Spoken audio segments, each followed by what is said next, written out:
Hi guys, welcome back to my channel. If you're new, my name is Taylor and this is Benter's Bookshelf. Now today I am bringing you a video that I'm super excited about, and as you can probably guess from my shirt, it is a Halloween video. So I am bringing you 13 books from my master TBR that I think are perfect Halloween reads. So let's jump right in and get to talking about these spooky books. Okay, the first ones I want to talk about, I'm counting as one, but technically it is a duology, and that is The Witch of Halloween House and The Witches of Halloween Haven by Jeff Degordick. Now these are YA Halloween themed books, and in The Witch of Halloween House, there's this old house that sits on top of the hill, and it has been dubbed by the townspeople Halloween House. An old woman lives in the house, and the townspeople believe that she is a witch. Because of these rumors and because of these beliefs, the whole town gathers together and ends up burning the house down with the witch inside. But before she dies, she says to all of the town that she is putting a curse on all of them. So now we fast forward to 3 years later on Halloween, and spooky things have started to happen in this town. Children start to go missing, and the only clue as to what happened to them is a gingerbread man that's left on the windowsill of their bedroom. And I'm sorry, that's creepy. Like, yeah, that's creepy. This book sounds like it's going to be a mystery, of course. It sounds like it's going to have all the spooky, witchy vibes that you want in a book for Halloween. And I think it would just be perfect for this season. I've got my coffee here. If any of you have a favorite kind of coffee or tea or other hot drink that you like to drink in October and spooky season, comment down below, let me know what it is. Right now I've just got black coffee, but I do like the seasonal drinks as well. Next up on my 13 books for Halloween list is Hill Haven Creeps and the Halloween King by Bernstein. This is a YA coming of age story, and the brief synopsis says, "The All Hallows Eve midnight traveling spook show has come to Hill Haven Creeps. Empty tents flap in the breeze, but the carnies are nowhere to be found. For a group of close friends, the festivities have just begun."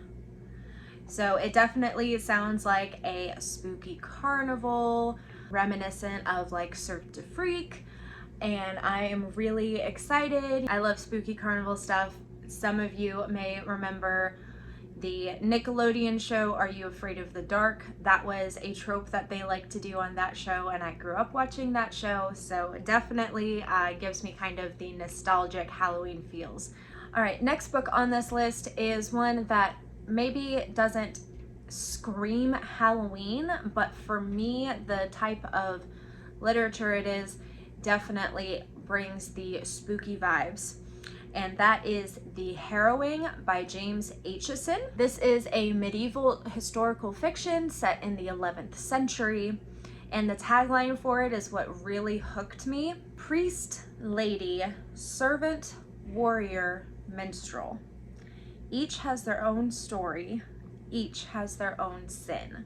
It sounds like it's gonna be nice and creepy. It sounds like it's going to be the darker side of medieval, which, I mean, when you think of darker side of medieval, you think of torture and all of those really creepy, nasty things. So I think it would be a great read for this season, and I am excited to get to it at some point.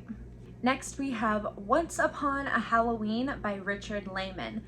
Now, when I was doing research on this book, I went to the Goodreads page for it and looked at what genre tags it had on it, and one that really stuck out to me because I'd never seen it before was Splatter Punk.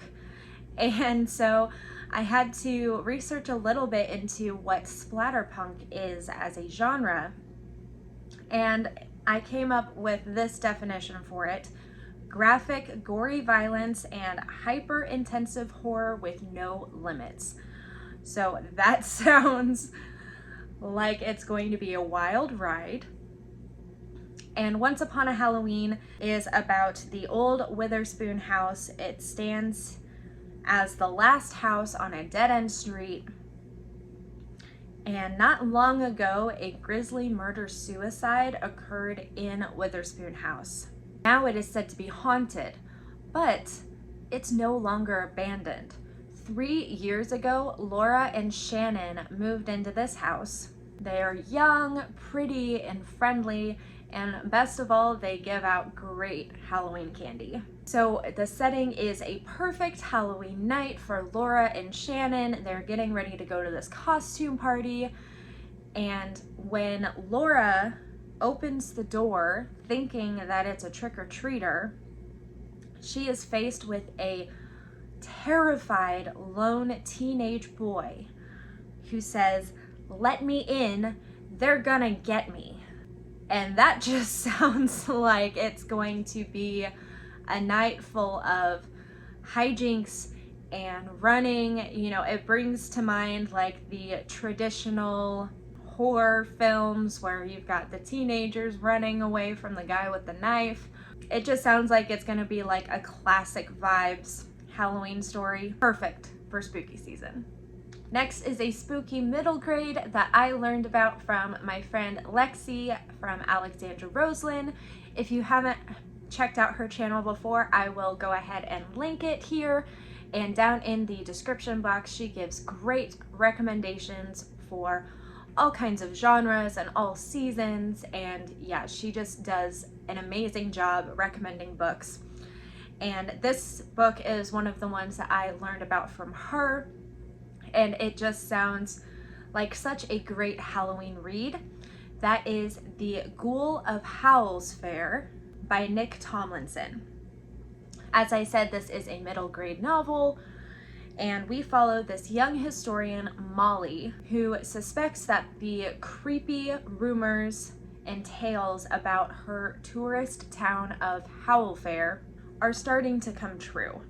Then her mom comes in and bans her from doing any more research into this. She teams up with her friend Lowry and her guardian cat Gabriel, and they become covert monster hunters and trying to get to the bottom of what is going on in Howl Fair.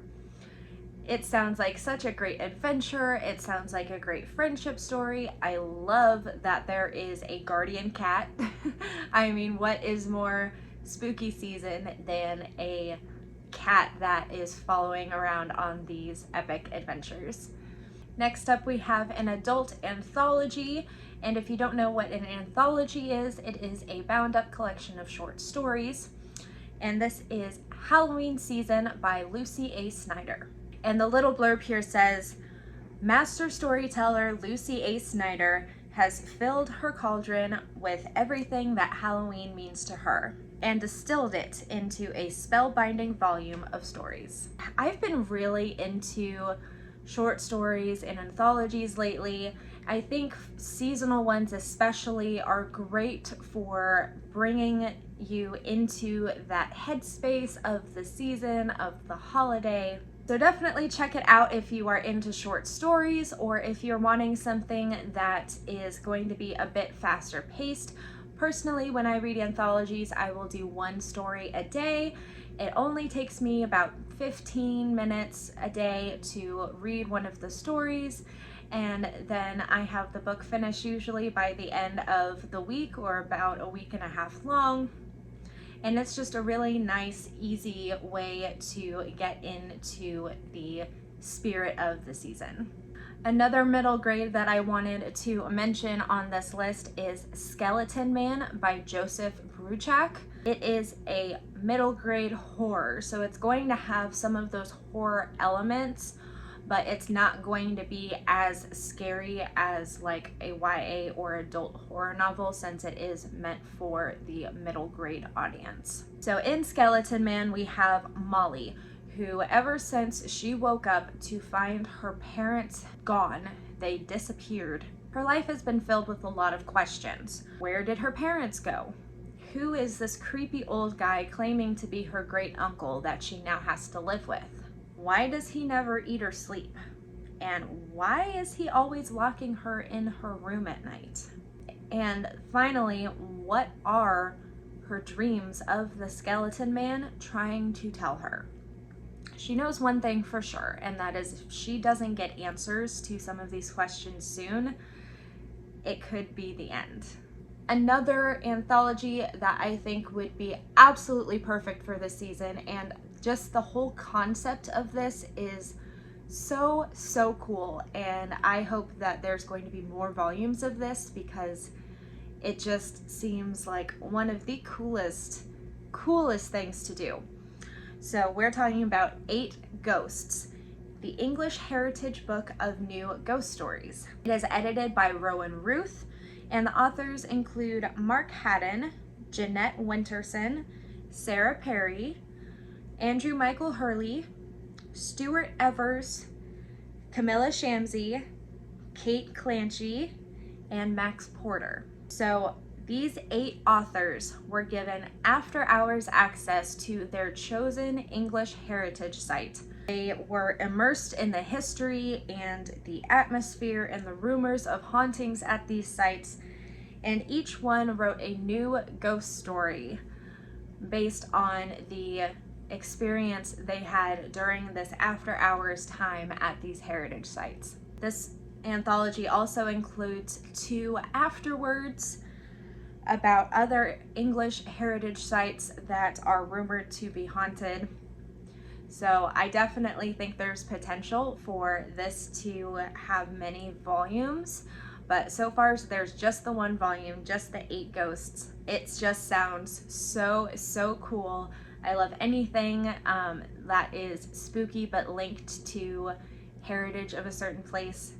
So if that's your jam, definitely check out this anthology. I think it's going to be absolutely spectacular. Next, we have an adult horror novel, and that is Black-Eyed Children by Sarah Clancy.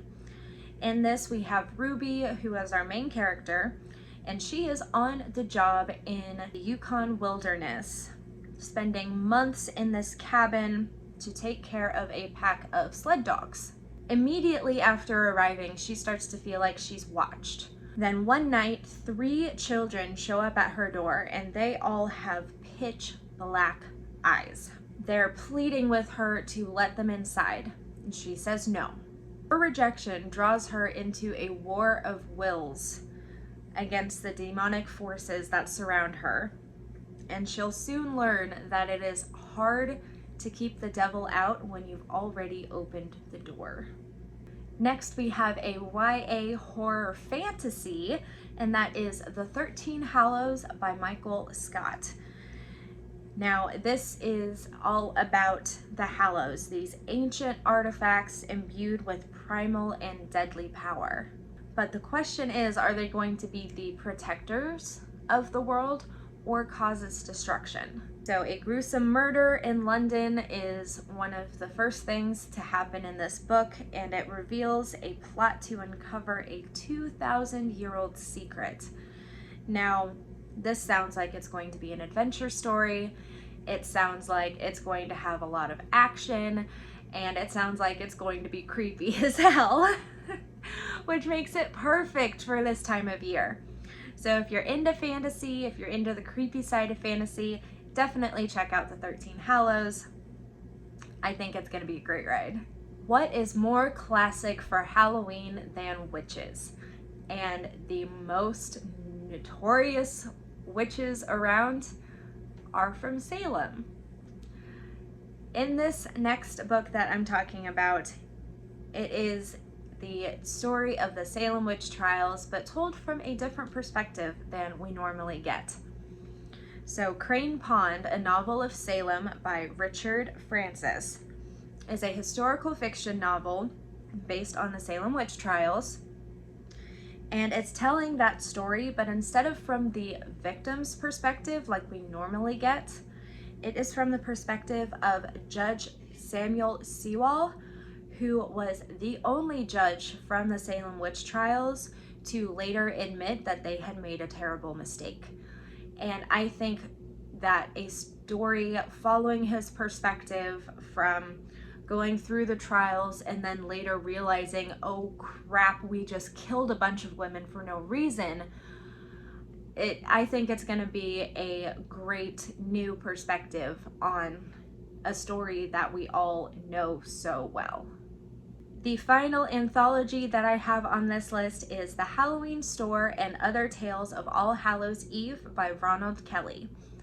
This is an adult anthology, and it is 7 horrific tales and 2 nostalgic essays, handpicked for our trick-or-treat bag. One reviewer on Goodreads says that these stories and essays bring back the original flavors of Halloween, just the right creep factor, and you can practically taste the seasonal candies and hear the crisp crunch of leaves underfoot.